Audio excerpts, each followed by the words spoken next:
All right, welcome back to the course. Now is the analytics and tracking section of the course.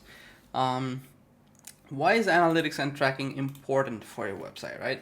The overall goal of this module and lesson will be to teach you how to set up Google Analytics and any other tracker using SEOPress plugin to get accurate data and insights. Again, one of the best things about SEOPress is you could eliminate quite a few plugins. So plugins such as header footer, right? Insert header footer that can be eliminated because it already comes with the feature to install Google Analytics Tracker.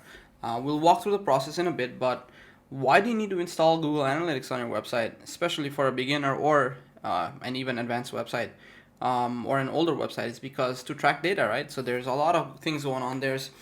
You want to track user activity, how your content's performing, your conversions, revenue.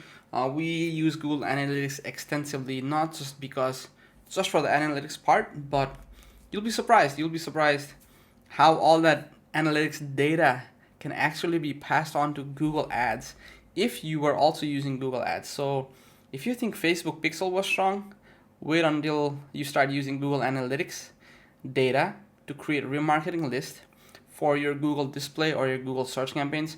You will be blown away. Okay, not many people talk about it. This is something we usually do at my work and usually what I do. So we use Google Analytics to create remarketing audience. That's why you need to make sure you have Google Analytics, right? So the other things you also get is insights, content insight, and everything else. I might create a different course just on analytics later to cover the different measurements and different things I go through.